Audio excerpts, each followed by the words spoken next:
तो बच्चों yes sir. ए आएगा या द आएगा एन आएगा, ये कॉन्सेप्ट बड़ा कंफ्यूजिंग होता है लोगों के लिए, ठीक है। तो बताओ क्या आएगा चिंटू?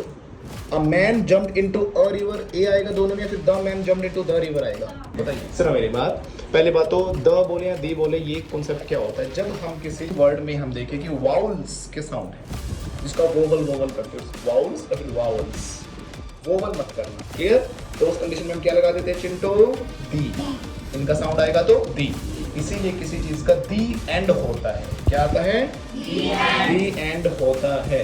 लेकिन आप लोगों ने कभी अपने टीचर से एक सवाल नहीं किया, क्योंकि आपके टीचर ने बचपन से क्या सिखाया आपको कि वाउल्स के अगर साउंड है तो हम क्या लगा देंगे? एन लगाते हैं। तो फिर टीचर से पूछो नहीं कि सर ये दी एंड क्यों होता है, फिर एन एंड होना चाहिए। तो पहली बात तो बेटा, किसी भी चीज के साथ ए एन द कुछ भी आ सकता है। जब किसी चीज के बारे में हम इस सेंस में बात करें कि कोई भी हमें नहीं पता, कोई मतलब एनी जिसके बारे में हम जानते नहीं, तो हम ए लगाएंगे। जैसे मैं कोई कहानी बता रहा हूँ, मुझे नहीं पता कौन आदमी था, कौन सी नदी में कूदा, कोई भी थी नदी जहाँ पे कूद गया। अ man jumped into a river, ये तो क्या हो गया?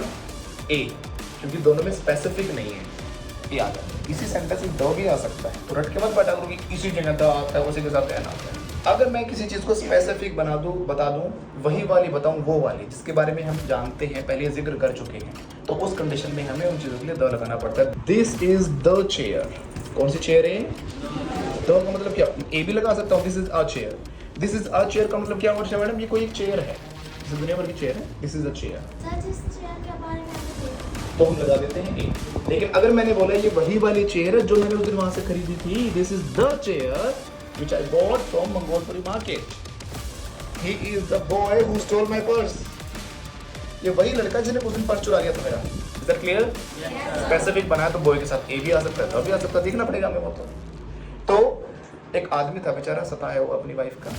एक दिन घर पे लड़ाई हो गई, भाग गया वहां से, क्या तुम बरूमा में। उनके घर के बगल में एक नदी बहती थी। The man jumped into the river. मैं कहानी दी आपको, एक आदमी था सताया हुआ, मैं उसी की बात करूंगा तो मैं लगाऊंगा, तो और से आप समझ के कौन सी नदी में कूदा हो? वही वाली जो उसके घर के पास था।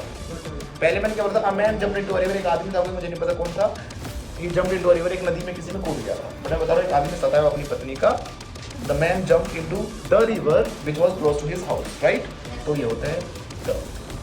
पूरी जानकारी के लिए आपको क्या करना है? YouTube पर लिखना है आर्टिकल्स बाय फ्लुएंटा इंस्टीट्यूट। इसके दो पार्ट्स मिलेंगे, दोनों पार्ट्स अच्छे से देख लेना फिर आची, ठीक है? फिर आची क्या करना है? अच्छे से देख लेने, अच्छे से देख लेने हैं।